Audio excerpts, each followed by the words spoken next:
Welcome, learner, to our lesson today. We are looking at the human resource management subject, and this is under the manifested publishers learning platform. And in today's lesson, we are looking at reward management, and under this we are looking at two areas, pay structures and wage systems. We are going to start with pay structures, then we proceed to pay structures, then we proceed to wage systems. So dear learner, pay structures in reward management do several things. So one, they provide a framework for managing pay. Pay structures will provide a framework in terms of entry point, progression in relation to the workers. Then number two, pay structures contain the organizations, the pay ranges or scales for jobs grouped into grades, maybe grouped into grades, into bands, or job family level. So it depends on which one an organization has selected. Then three, pay structures define the different levels of pay for job groups or groups of jobs by reference to their relative internal value. So this relative internal value is usually defined by the process of job evaluation. And this is done in consideration of the external relativities of this particular job, so that the value of that job is determined and the worth is determined within the job hierarchy within that particular organization. And then pay structures also provide the scope for pay progression in accordance with the performance, competence, contribution, or service. And what this fourth point here helps an organization to do, you may have two different employees. And these two different employees, though they may have been employed at the same time and they're in the same grade, but their progression now will depend on the performance these particular employees have given to the organization, their competence. One of the employees might, for example, have gone through training, has gotten on-the-job experience, and that particular employee is contributing more, and that employee has made, for example, 5 years or 6 years of service to that particular organization. So when you take into consideration performance, competence, contribution, or the length of service, then that one can help an organization to determine what would be the progression level of a given employee or a set of employees in a given organization. So that is as far as the pay structures are concerned in terms of what they provide in relation to human resource management. So what are some of the guiding principles for pay structures when an organization is providing a pay structure? So what are some of the things that they should look at? So pay structures, dear learner, pay structures, what should be the guiding principles in terms of pay structures? So pay structures should be appropriate. So one, should be appropriate to a culture in an entity. Now, for example, if you are dealing with, say, public service, then the kind of pay structure that should be adopted should be an appropriate pay structure that can take into consideration the culture. And as you have noticed within the civil service ranks, what happens is that employees work for long durations of time, and in most cases they look at the aspect of seniority. So if you are looking at the aspect of seniority and the culture is that employees need to have loyalty and commitment, then the appropriate pay structure that should be, for example, adopted in the public service should take into consideration issues of performance, issues of seniority, and issues of length of service, so that becomes appropriate to that kind of setting. Then secondly, should facilitate a pay structure learner should facilitate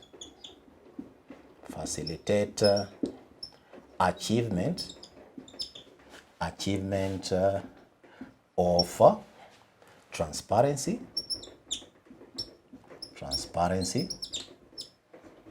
should also facilitate the achievement of equity,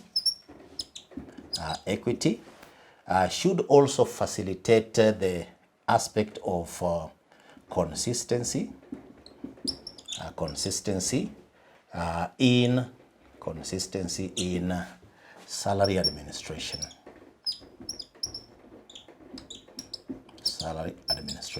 So what you're saying, if you are looking at the pay structure, then that particular pay structure that is adopted by an organization, a guiding principle should be that this pay structure should facilitate equity, should facilitate transparency, should facilitate consistency in salary administration, so that it helps an organization to display the characteristics of a good reward management strategy within a particular organization.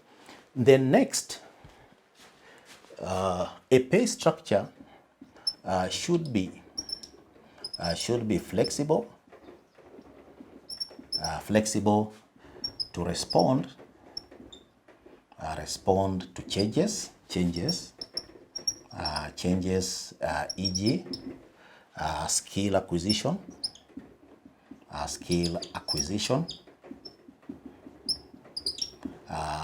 seniority. So basically you are saying you have a pay structure, and if employees, for example, acquire some skill, if employees, for example, attain a level of security, let's say, for example, 12 years of experience, for example. So if you have 3 workers, then this particular structure should provide that this employee who has been in an organization for 12 years could be moving maybe on an annual progression in terms of, say, 3 years, or maybe annual increments and so on. So that becomes a very useful principle in relation to designing pay structures within a given organization. Then it should also facilitate another guiding principle. A pay structure should facilitate ease of administration. Take, for example, learner, if an employee has been in one lower, for example, grade and is moving to another grade, so the pay structure should be made in such a way that they could be overlapping, so that that transition becomes smooth and an employee is able to be adjusted in terms of that particular next grade. Then should also facilitate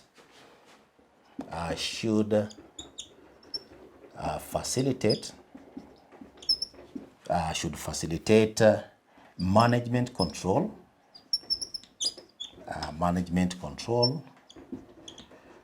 of pay. So the system should be good enough so that an organization should facilitate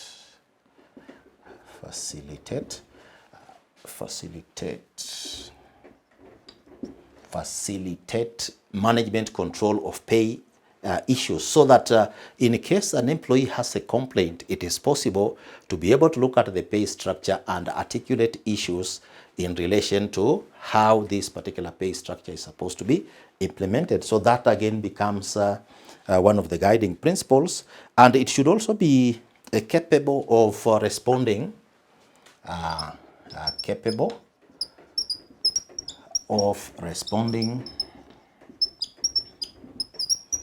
to market pressure.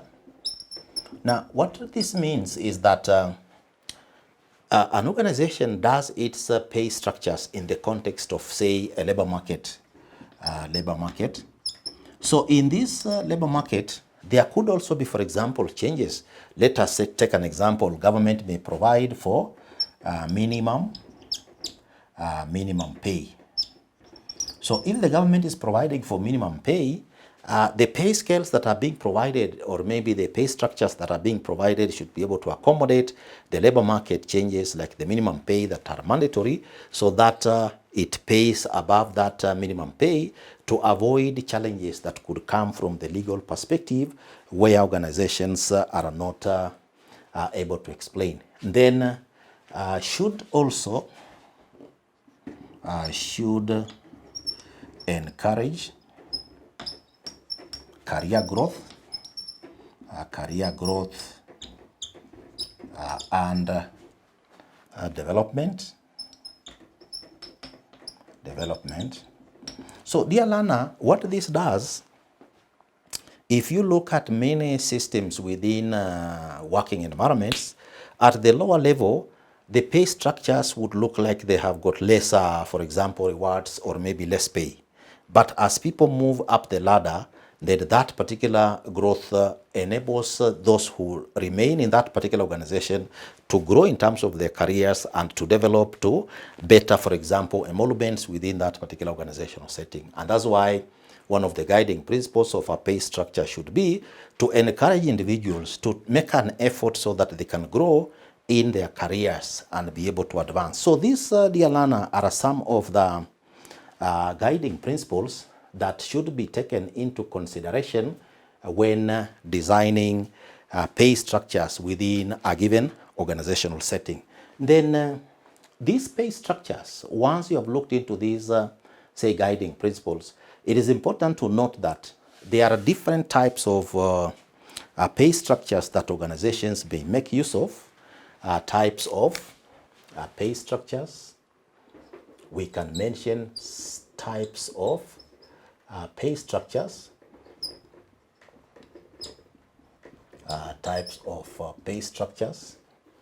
Now, the types of pay structures may vary, and an organization may use specific ones or maybe a combination.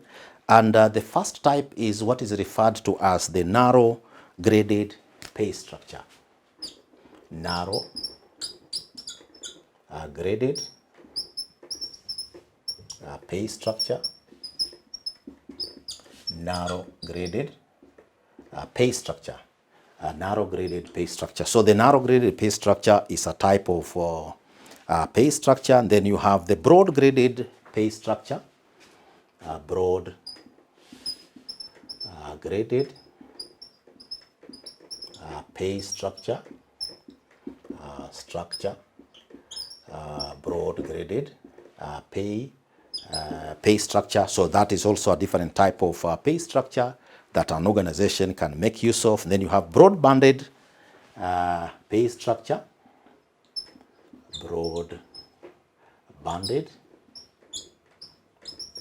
pay structure.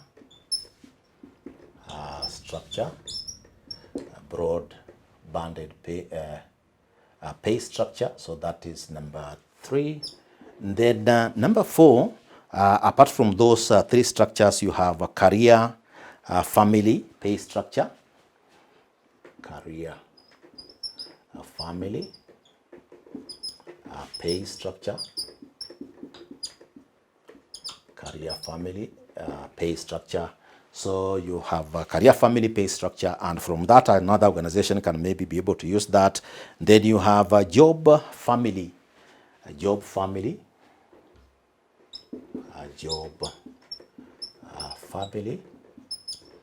pay structure.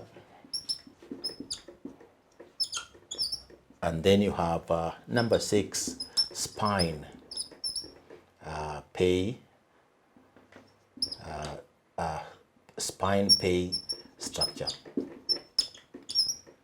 So these ones are examples of types of pay structures that an organization may have. So you have the narrow graded pay structure, you have the broad graded pay structure, you have the broad banded pay structure, career family pay structure, job family pay structure, and spine pay structure that an organization can be able to also use in relation to the kind of pay structures that organizations may design or may formulate for purposes of payment of workers. So, dear learner, in today's lesson, we have looked at the reward management topic, and in that topic, we have looked at the area of pay structures and wage systems. And initially, we have now looked at what are pay structures in terms of what they provide.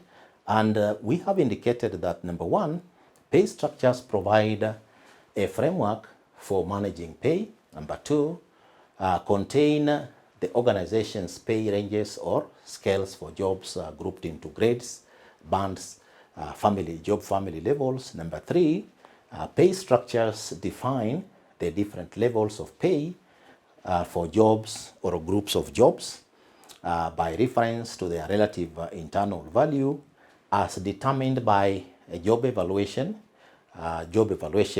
to external relativities. Number four, pay structures provide scope for pay progression in accordance with performance, how the employees perform, competence, contribution, or service. Then we have also looked at now the guiding principles for pay structures, and we have indicated, dear learner, that pay structures, number one, should be appropriate to the culture in an entity or an organization. Number two, pay structures should facilitate achievement of equity, consistency, transparency in salary administration. Then number three, pay structures should be flexible to respond to changes, for example, in skill acquisition, seniority, for example. Number four, pay structures should facilitate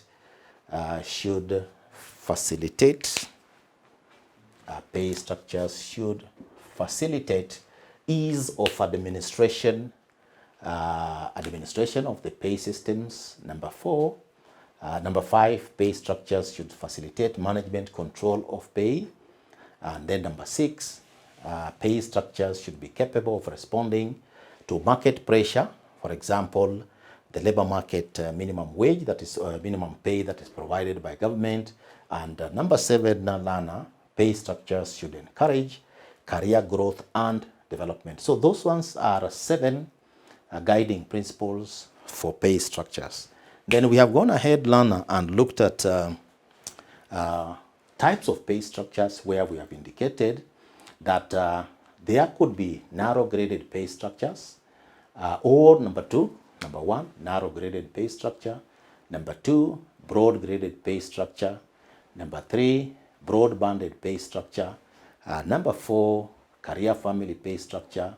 Number five, job family pay structure. Number six, spine pay structure that organizations may use maybe independently or in combination. So your assignment for the lesson today, dear learner, you have your assignment.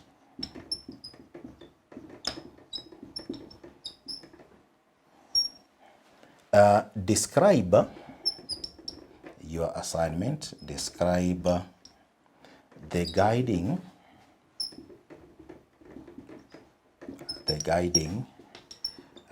principles for formulating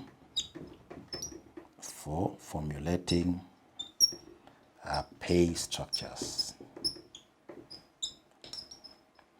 So the assignment, dear learner, your assignment for today's lesson, which was pay structures and wage systems, describe the guiding principles for formulating pay structures. So that is your assignment, dear learner, and thank you for being attentive and participating in our lesson today.